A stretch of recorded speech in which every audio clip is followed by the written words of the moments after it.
नमस्कार दोस्तों, कामयाबी तक जीके सीरीज के एपिसोड में आपका एक बार फिर स्वागत है। आप हमारे चैनल पर नए हैं तो चैनल को सब्सक्राइब कर दीजिए, बेल आइकन जरूर दबा दीजिए ताकि हमारे द्वारा बनाई गई वीडियो का नोटिफिकेशन आपको सबसे पहले मिल सके।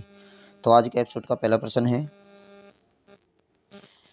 लोकपाल और लोकायुक्त अधिनियम एक लोकपाल केंद्र और एक लोकायुक्त राज्य का प्रावधान करता है।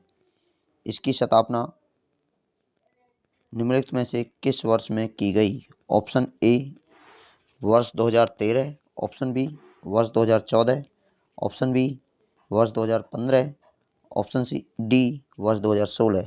तो इस प्रश्न का जो उत्तर सही है वो है ऑप्शन ए वर्ष 2013 में लोकायुक्त अधिनियम द्वारा एक लोकपाल और लोकायुक्त का प्रावधान करता है, जिसकी स्थापना वर्ष 2013 में। ऑप्शन बी इसका सही है। नेक्स्ट प्रश्न है, उत्तर प्रदेश सरकार ग्राउंड ब्रेकिंग सेरेमनी के चौथे संस्करण की मेजबानी कहाँ करने जा रही है?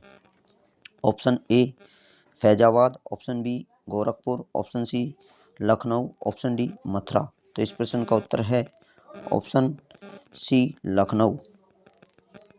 ग्राउंड ब्रेकिंग सेरेमनी का चौथा संस्करण उत्तर प्रदेश के लखनऊ में आयोजित किया जाएगा। ग्राउंड ब्रेकिंग सेरेमनी का जो पहला संस्करण था, फर्स्ट संस्करण, वह जुलाई 2018 में किया गया था और अब यह चौथा संस्करण है जो उत्तर प्रदेश के लखनऊ में किया जाएगा।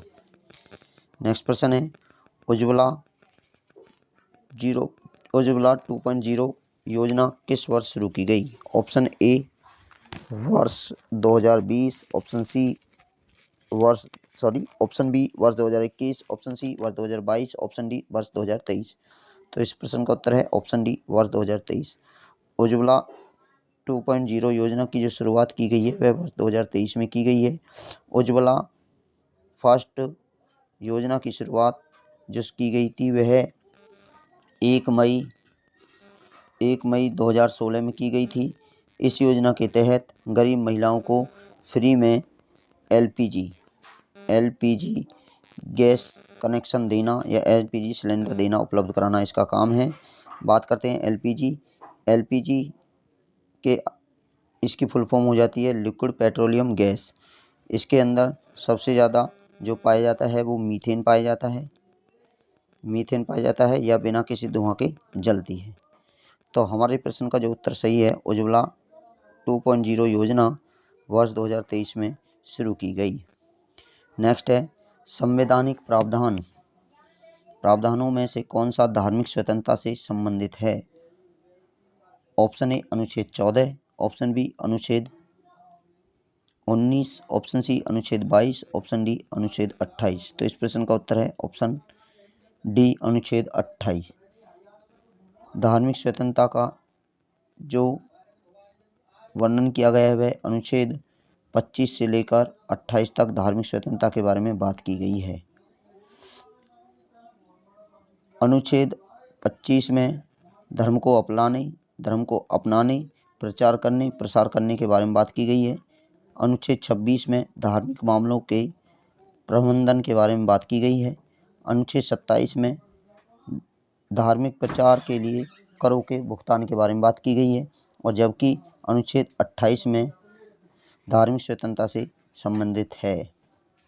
तो हमारे प्रश्न का उत्तर हो जाता है अनुच्छेद 28। अनुच्छेद 14 में समानता के बारे में बात की गई है। अनुच्छेद 19 में स्वतंत्रता के बारे में बात की गई है और अनुच्छेद 28 में धार्मिक स्वतंत्रता के बारे में बात की गई है। नेक्स्ट है, राष्ट्रीय ग्राम स्वराज अभियान किस वर्ष शुरू किया गया? ऑप्शन ए वर्ष 2018, ऑप्शन बी वर्ष 2019, ऑप्शन सी वर्ष 2020, ऑप्शन डी वर्ष 2021। तो इस प्रश्न का उत्तर है ऑप्शन ए राष्ट्रीय ग्राम स्वराज अभियान की जो शुरुआत की गई थी वह 2018 में की गई थी। यह चर्चा में क्यों आया है राष्ट्रीय ग्राम स्वराज अभियान? यह इसलिए आया है कि बिहार में स्मार्ट ग्राम पंचायत कार्यक्रम की शुरुआत की गई है। स्मार्ट ग्राम पंचायत कार्यक्रम की शुरुआत की गई है, इसलिए राष्ट्रीय ग्राम स्वराज योजना के बारे में बात की गई है। और पीएम वाणी जो दूरसंचार विभाग द्वारा दिसंबर 2020 में इसकी शुरुआत की गई थी। याद रखना है, पीएम वाणी योजना जो दिसंबर 2020 में इसकी शुरुआत की गई थी। राष्ट्रीय ग्रामीण स्वराज अभियान की जो बात की गई है वह 2018 में की गई थी। हम बता देते हैं कि ग्राम पंचायत के बारे में संविधान की अनुसूची 11 में इनके बारे में बात की गई है। नेक्स्ट है, कभी कभी खबरों में देखे जाने वाला शब्द एमपॉक्स निम्नलिखित में से किससे संबंधित है? Option A horse pox, option B monkey pox, option C raccoon pox, option D camel pox. तो इस प्रश्न का जो उत्तर होता है वो होता है option B monkey pox. Monkey pox एक जेनेटिक वायरल बीमारी होती है। जेनेटिक वायरल बीमारी है, जेनेटिक वायरस से फैलने वाली बीमारी होती है और यह बीमारी के लक्षण चेचक के समान होते हैं। मंकी पॉक्स मनुष्य में पहली बार 1970 में अफ्रीका में देखा गया था और इसके सबसे ज़्यादा जो मामले अब देखे गए हैं वो अमेरिका के अंदर देखे गए हैं, इसलिए चर्चा में आया है। एमपॉक्स या मंकी पॉक्स से संबंधित शब्द है। नेक्स्ट है, रक्त स्त्रावी बुखार निम्नलिखित में से किस वायरल के कारण होता है? Option A Marburg virus, option B rota virus, option C human papilloma virus, option D influenza. तो इस प्रश्न का जो उत्तर सही है वो है ऑप्शन ए मारबर्ग वायरल के कारण रक्त स्त्रावी बुखार होता है।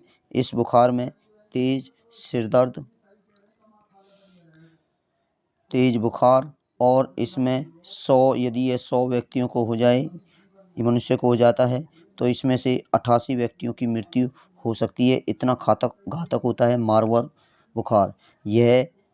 इसकी जो पुष्टि देखी गई है, हाल ही में देखा गया है, यह मध्य अफ्रीका में इसकी पुष्टि हुई है।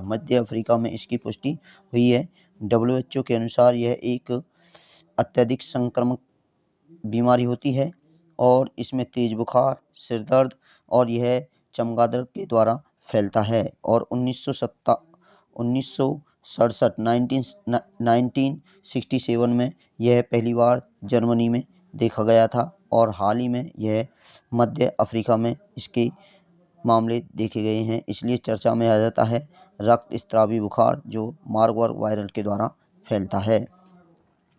नेक्स्ट है, विश्व मौसम विज्ञान संगठन का मुख्यालय कहाँ अवस्थित है या कहाँ स्थित है? Option A Paris, option B Rome, option D Geneva, option C Geneva, option D New York. तो इस प्रश्न का जो उत्तर सही है वो है ऑप्शन सी विश्व मौसम विज्ञान का संगठन जो स्थित है वह जेनेवा के स्विट्जरलैंड में स्थित है। विश्व मौसम विज्ञान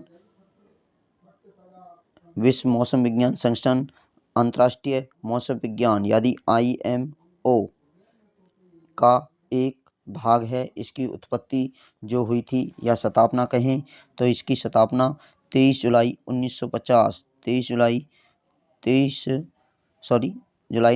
मार्च 1950 में इसकी स्थापना की गई और यह 192 देशों का संगठन माना जाता है। तो अंतर्राष्ट्रीय मौसम विज्ञान के बारे में बात करें तो इसका याद रखना, विश्व मौसम विज्ञान अलग है जिसका हेडक्वार्टर जेनेवा में है और जबकि अंतर्राष्ट्रीय मौसम विज्ञान का हेडक्वार्टर नई दिल्ली के अंदर स्थित है। नेक्स्ट प्रश्न है, किब्बर वन्यजीव अभयारण्य के संदर्भ में निम्नलिखित कथनों में से कौन सा या से सही है या है?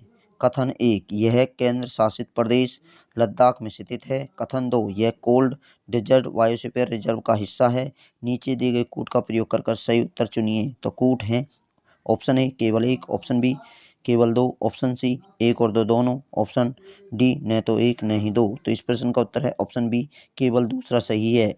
यह केंद्र शासित प्रदेश लद्दाख में नहीं है, यह हिमाचल प्रदेश में स्थित है। यह हिमाचल प्रदेश से लेकर लद्दाख तक फैला हुआ है। अंतर्राष्ट्रीय हिम तेंदुआ दिवस, अंतर्राष्ट्रीय जो हिम तेंदुआ दिवस है वो मनाया जाता है 23 अक्टूबर को। और लद्दाख को ही हम लद्दाख के अंदर एक नेशनल पार्क है जिसका नाम है Hemis national park. Hemis national park है जिसे हम विश्व की तेंदुआ राजधानी भी कहा जाता है। तो हमारे प्रश्न का जो उत्तर सही होता है वो होता है ऑप्शन बी केवल दूसरा सही है। ये गलत क्यों है? क्योंकि यह लद्दाख में नहीं है, हिमाचल प्रदेश में है, किब्बर वन्यजीव अभ्यारण्य। नेक्स्ट है, हाल ही में निम्नलिखित में से कौन सा देश पशुओं को कानूनी अधिकार देने वाला विश्व का पहला देश बन गया है? Option A Haiti, option B Papua New Guinea, option C Ecuador, option D Mauritius. तो इस प्रश्न का उत्तर जो सही है वो है ऑप्शन सी इक्वाडोर। इक्वाडोर पशुओं को कानूनी अधिकार देने वाला विश्व का पहला देश बन गया है। इक्वाडोर में किसी प्रकार से हम किसी भी पशु की हत्या नहीं कर सकते, उसके लिए कानूनी अधिकार दे दिया है इक्वाडोर ने। तो ऑप्शन सी इसका सही है। तो आज की वीडियो में इतना ही। आपको हमारी वीडियो देखने के लिए बहुत बहुत धन्यवाद। Thank you. वीडियो को अपने दोस्तों के पास शेयर कीजिए, चैनल को सब्सक्राइब कीजिए। जय हिंद, जय भारत।